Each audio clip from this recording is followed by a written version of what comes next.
There's a funny thing about work. We spend more time with our workmates than our friends. And sometimes we spend even more time with them than our family. Yet more often than not, our workmates, the people we hang out with during the day, don't understand us. They don't know us, because being honest with them is scary. What do you think of a workmate who acts and looks disorganized? Or a boss who says your work is fine and you're expecting them to say it's great? We find out about people we work with through trial and error. And in the trial and error around that communication, it's not really elicited through conversations. And very rarely do we really know the people we work with. To stop this shit happening in your workplace, I'm suggesting this morning that you build a user guide for yourself. And today I'm going to explain what a user guide actually is. Good morning, everybody. Morning, Chantel. Morning, Jason. Morning, Deborah. Morning, Shane.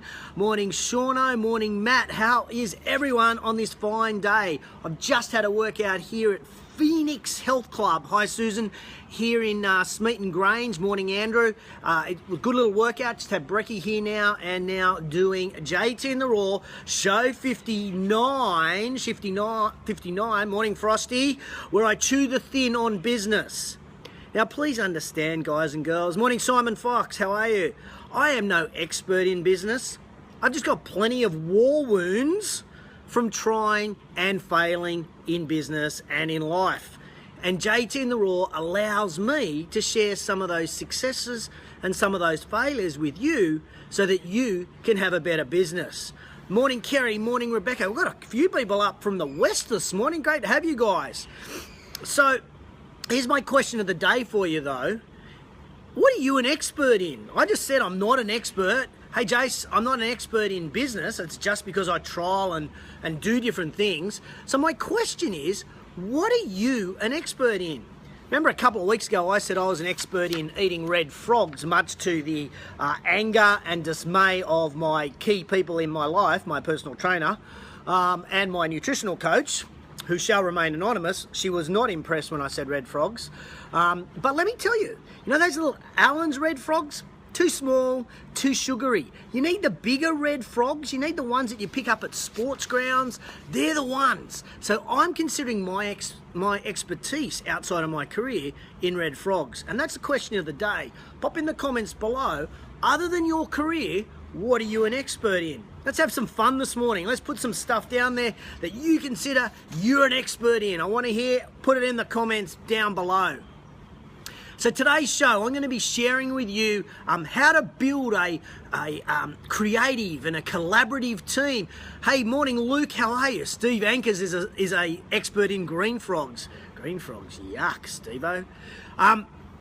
And so a creative, a collaborative, and a trusting team by having a user guide, for you and each of your team members. That's it. And then I'm going to finish off today with a rant. And you know my rants? My rant is on the ridiculous state of the fitness industry currently in regard to registration bodies and snipers at the fitness industry, Peak Body Fitness Australia. I've been sitting on this for a while, so there's a fair chance I'm going to blow a gasket a little bit later. Oh, I love seeing these things coming through at experts. Matty Fletcher, expert in dad jokes. Matt Frost, expert in drinking wine. Nice. Deborah, soccer mum. Rebecca, growing roses. Love it all. Welcome. Okay, first off though today, I just want to do a very quick shout out, and I need your help. I really need your help with this one. As many of you know, I am a director of North's Rugby Club. I'm a mad keen rugby fan, and North's tomorrow are playing in the grand final here in Sydney. Our fourth grade team's in and our first grade team is in. Last year we won the first grade grand final for the first time in 41 years, which is a phenomenal effort, and we're trying for back-to-backs. So a shout out this morning goes to all the North boys.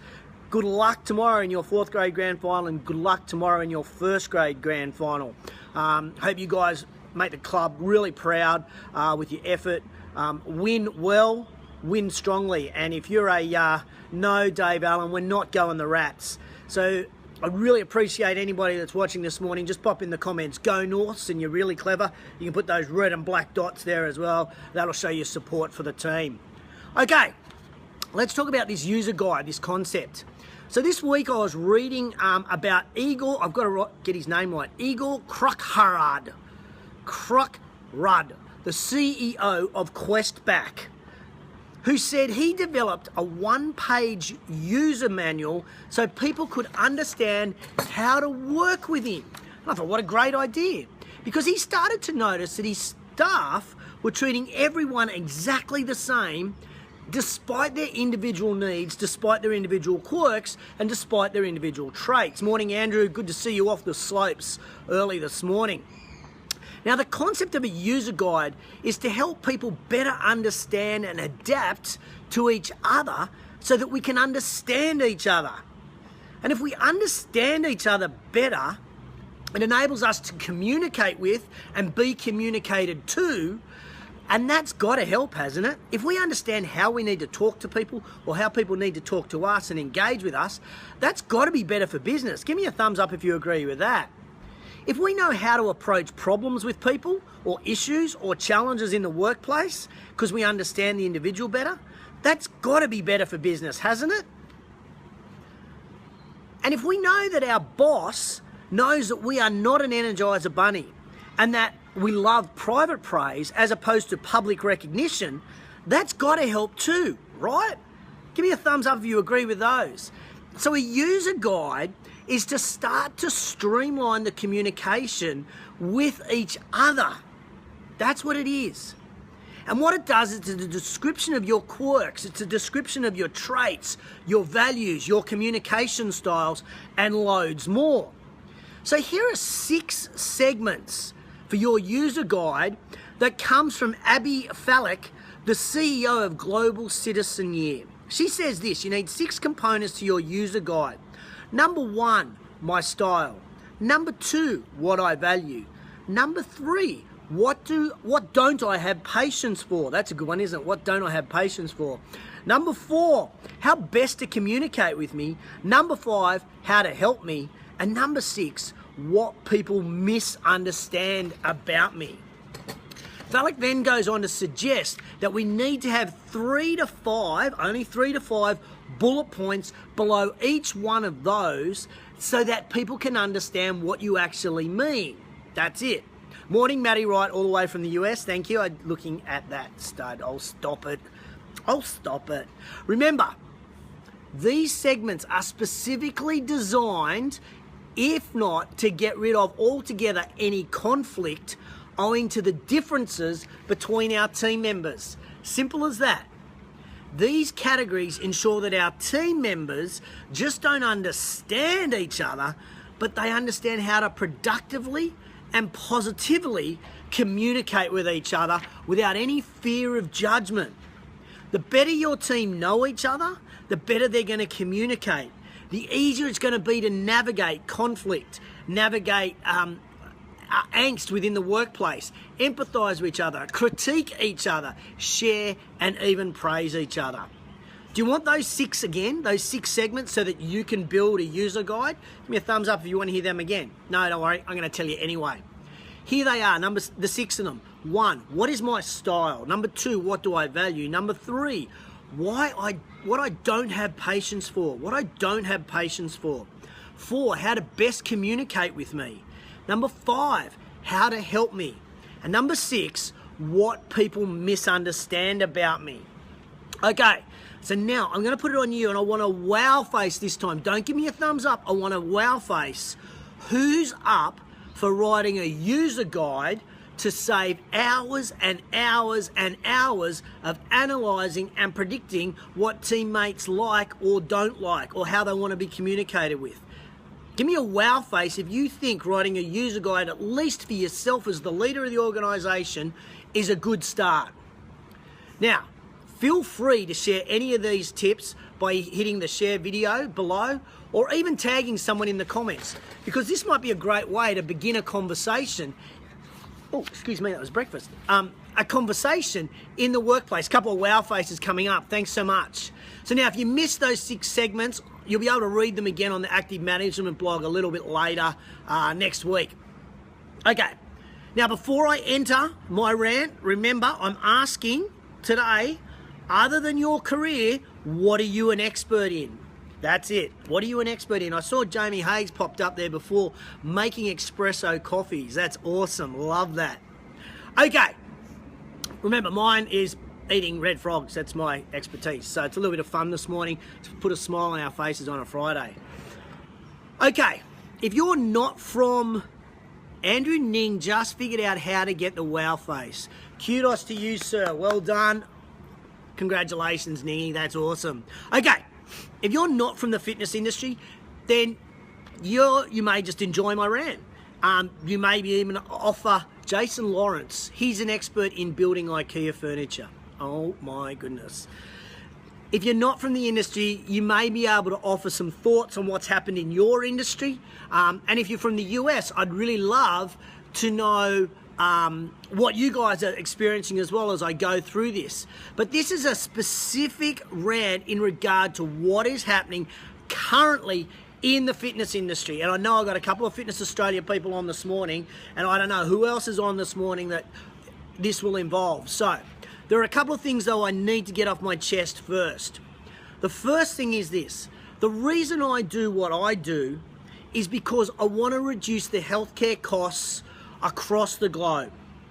To do that, I believe that people need to move more and move more often. I believe that people need to be doing that movement in a quality fitness facility, and I believe it needs to be with either directly or indirectly with a qualified and registered fitness professional. Number 2, I love what I do. I absolutely love what I do. And I love the fitness industry. I love it with a passion. And for 15 of my 30 years, I have volunteered to make the industry stronger and more professional. That's right, I volunteered to make the industry stronger and more professional. Because I knew as a stronger and more professional industry, that would help that the gym that I owned would be stronger and more professional and would grow. And number 3, there is no hidden agenda with me. I have no hidden agenda. What you see is what you get with me. And what you're going to hear today is my opinion, which I'm entitled to as everybody else is. But I hope that it may have an impact on fitness pros across Australia, gym owners and others in the industry. And in all honesty, I've got no idea what percentage of the fitness industry today will know about the topic that I'm going to rant on. But I guarantee this, if we continue in the current direction, then everyone in the industry will know about this topic within 12 months. So here goes. Fitness Australia is the peak body in the fitness industry in Australia. Full stop, period. I passionately and I responsibly believe that. And I believe that fit pros, fit professionals across our country must register, and gyms have got to support Fitness Australia by checking registration, by being involved with that association. And that is the reason behind is if we are to have a strong and professional industry and we are going to change the health of the nation, then we must have a strong peak body and they must have our support. So when new players come along like FitRec in Victoria or Physical Activity Australia, who have been around for many years, position themselves as a registration body, it erodes the credibility of our peak body. It erodes the credibility of our national registration scheme, and it confuses the marketplace. The current registration system in Australia is the envy of countries across the globe. Other countries want to copy us. Other countries are saying, how the fuck are you doing it? They want to know. Because some countries have 10, 20, or even 30 different registration bodies, all competing for registrations from fit professionals.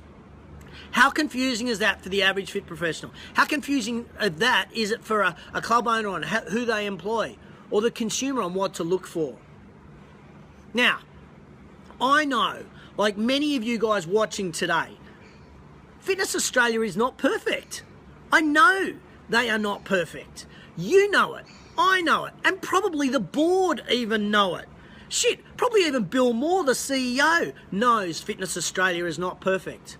But let me point out, no one in that body has ever said they are perfect. They've always said we're working on the business, and they need the support of the industry to work on what they do to make it better for the industry. But now, shit, they've got to compete. Rather than helping Fitness Australia get better, organisations now want to compete with Fitness Australia. They want to cut the lunch of our peak body. And exactly, someone tell me, how the fuck does that help our industry grow? How does it do that? Look, I'm not a very smart person, but here's my simplistic view. Firstly, the Australian fitness industry is not the same as the US in regard to sheer numbers of fit professionals. We simply cannot sustain multiple registration bodies. We can't do it. There's not enough fit professionals, there's not enough fitness businesses to ensure all registration bodies will be commercially viable into the future. In fact, if you speak with any US consumers or US fitness business owners, there are so many registration bodies across the pond that they've got no idea who is who. And that just confuses everyone. If we could go to one body, that would make sense. With multiple registration bodies, each one of those registration bodies is now going to have to spend money in order to market themselves to fitness professionals to get them to register with them or to re-register with them. All of a sudden now it becomes a buyer's market for the fit pros. Competition is going to start by adding value adds, but we know that sure as hell it's going to lead down the road of discounting, and less income is going to mean we have less money to support the industry, and that is a problem. What income is going to be generated by these registration bodies is going to be ploughed back into marketing in order to get more registrations. No, Simon, I don't think we need to be government regulated. We just need to support the one body. Now, Jamie has just mentioned there are hundreds of RTOs in Australia. Hundreds, not two or three, there's hundreds of RTOs. And they all train fit pros. What would happen if each one of them decided, I'm going to become a registration body? All of a sudden then we go from 3 to 50 to 100. And that's when we head down this road of destruction for our industry.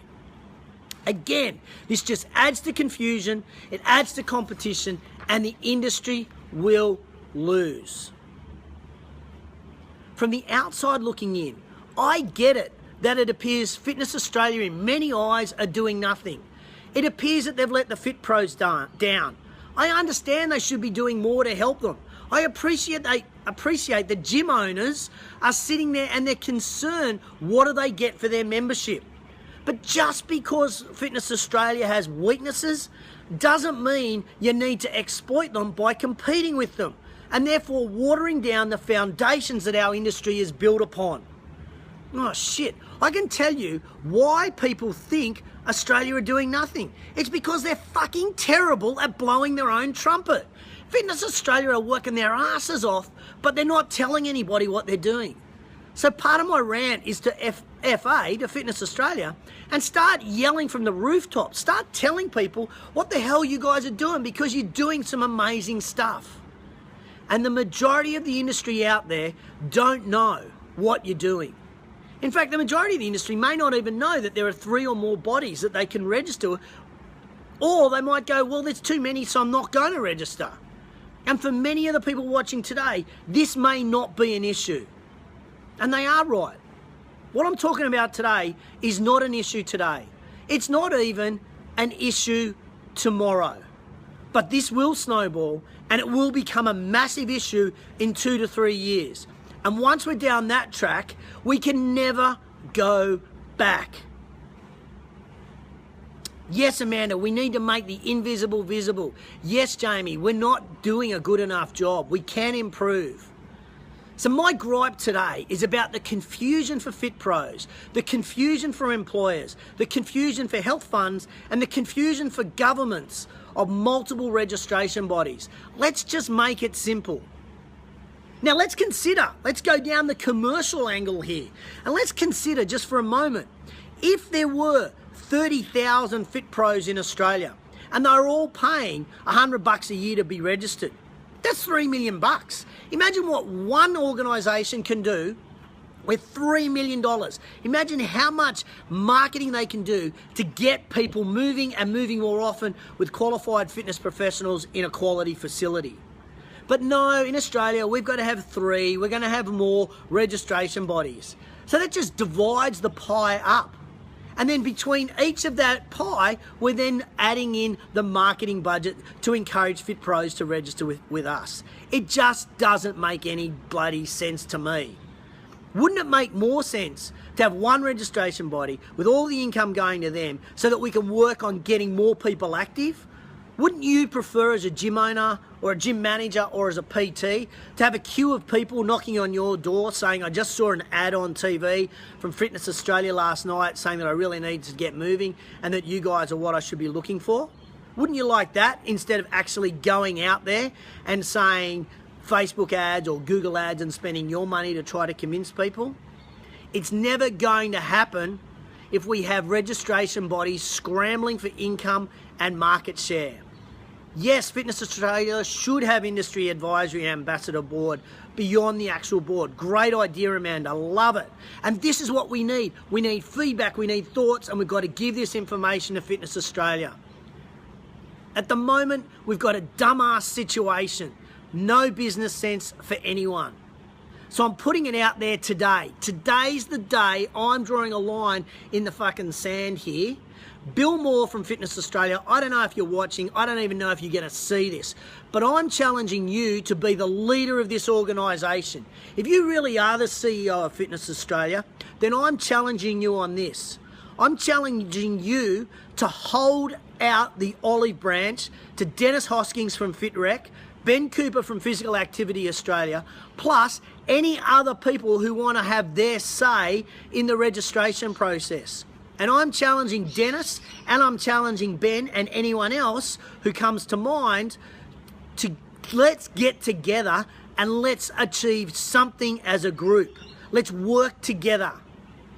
And Bill, while you're holding out that olive branch, why not invite anyone else out there in the fitness industry who's sniping behind Fitness Australia's back, trying to undermine the fitness industry's peak body? There are a number of individuals peddling fake news, posting cryptic social media messages, making destabilising phone calls to industry influencers, and accusing Fitness Australia of being a boys' club. Bit difficult when it's a democratically elected board. But then why let facts stand in the way of a good story? And other bullshit that doesn't help our industry. You guys and girls are like a bunch of naughty kids behind the toilet block who aren't getting your own way. Just grow the fuck up and try to help the industry instead of bringing it down. Stop shooting us in the foot. Have the courage to front Fitness Australia and your issues. Bring their issues in and talk to them. Then have the respect to accept the decisions that Fitness Australia make for the benefit of our industry. Geez, let me tell you, Fitness Australia have pissed me off no end on a number of times I've given them suggestions. But I'm here standing up for them today because I believe it's the right thing for our industry. So if I had my way, I would lock Bill, Ben, Dennis, and anyone else who wants to snipe around the credibility of our industry and challenge the integrity of Fitness Australia. I'd lock you in a fucking room and not let you out until you had all smoked the peace pipe. That's what I would do. And while you alleged grown-ups compete with each other and whinge and bitch, there's 1 in 10 Australians dying from inactivity. We are blowing out our health costs because of fattening, ageing population. And this is where we need to put our energy. We need to put our energy and our enthusiasm and our resource and our powerful industry behind changing the health of our nation, not fucking bickering amongst ourselves. Drop our egos, forget our personal agendas, and let's get some good shit done together. Let's unite the industry and let's get this good done. I hope Fitness Australia watch this. I hope Dennis from FitRec watches this. I hope Ben from Physical Activity watches this. I hope all those snipers watch this, because there are people putting comments in below that are saying that they want to help, that they want to help make this industry better. Let's open it up, let's have the discussion, and let's rebuild what we've got. But let's stop tearing it down by having backstabbing conversations. Remember this: divided the industry will fail and fall. United, we stand and make a difference. Hey, Dave Allen here, the chairman of Fitness Australia is watching. Thanks, DA, for joining in. I hope this message resonates with you and you can see that we're trying to help. I'm trying to stir up a conversation in our industry. I guess at the end of the day, we'll just need to watch this space. I guess we'll have to see what happens. But feel free to share this rant. I'm not afraid of what I've said. I'm not afraid for standing up for what I believe. Love to know your comments. Love you to put your comments in below. Take me on. Share your opinions. I've got broad shoulders. You can disagree with me. I don't give a shit. If it's going to make our industry better, that's what I care about. I want more people exercising more often in quality facilities with registered fitness professionals so we reduce the healthcare costs. That's what I'm doing. There, I'm done. But before I sign off, this week's show did include up front the importance of sharing with your team how you operate. Give them a user's guide to ensure productive communication and positive communication with your team. Have all your team write their own user guide. Thanks, Scotty Gresh. Good rant. You're not even in the industry and you're sat in and listened to it. Yeah, good one. Okay, don't forget, comments below. Feel free to tag anyone. I'm putting it out there today. Someone's got to do this because I'm sick and tired of us shooting ourselves in the foot as an industry. Some of you may say I'm an expert in bullshitting, but remember up front, I said I was an expert in red frogs. Love to know what you're an expert in. Pop that in the comments. And remember, I always finish with quote of the week. So for everyone, everybody, and every organisation out there, divided we will fail and fall. Stand united and we'll make a difference. Let me finish that again. Divided we will fail and fall. Stand united and we'll make a difference. Hey, thanks for tuning in to JTInTheRaw. As I said, feel free to share. This has been show 59. I'll be back same time next week. Have an awesome weekend. Go the Northy boys in the grand final. Catch you guys later.